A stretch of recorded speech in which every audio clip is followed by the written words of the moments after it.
রিয়াজ, বাংলা মোটরে এই মুহূর্তে যান চলাচল পরিস্থিতি কেমন, কিছুটা কি স্বাভাবিক হচ্ছে কিনা, পরিস্থিতি কেমন দেখছেন একটু জানাবেন। এই সড়কটি যেটি রয়েছে মূলত শাহবাগ থেকে বিজয় সরণি পর্যন্ত, এই সড়কটি মোটামুটি যখন থেকে বিজয় সরণির যে দুটি ড্যাম রয়েছে এক্সপ্রেসওয়ের, সেই দুটি ড্যাম যখন থেকে ছেড়ে দেওয়া হয়েছে তারপর থেকে স্বাভাবিক হতে শুরু করেছে।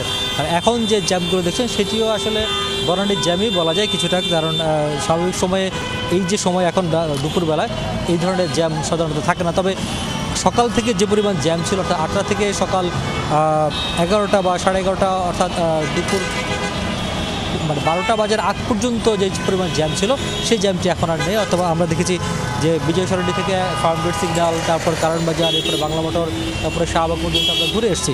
এবং এই যে জায়গাটি ছিল সেগুলো সকাল থেকে যে পরিমাণ যানজট ছিল বা জ্যাম ছিল সেটি কিছুটা স্বাভাবিক হতে শুরু করেছে। বিজয় সরণির যে জ্যাম রয়েছে এক্সপ্রেসওয়ে সেটি ছাড়া পড়ে, তবুও মানুষ এখনও ঠিকমতো গন্তব্যে যেতে পৌঁছাতে পারছেন না, কারণ সেই যে জ্যামের যে ধাক্কাটি সেটি এসে পড়েছে, যেহেতু সেই দুর্ভোগের ধাক্কাটি পড়েছে একেবারে শাহবাগ থেকে শুরু করে পল্টন পর্যন্ত।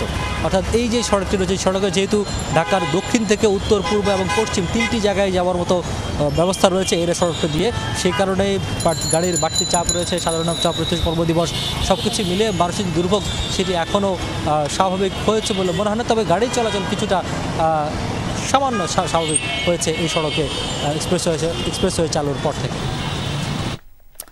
রিয়াজ জানাচ্ছিলেন এক্সপ্রেসওয়ে চালু হওয়ার পর থেকে বাংলা মোটরের পরিস্থিতি কিছুটা স্বাভাবিকের দিকে। ধন্যবাদ আপনাকে।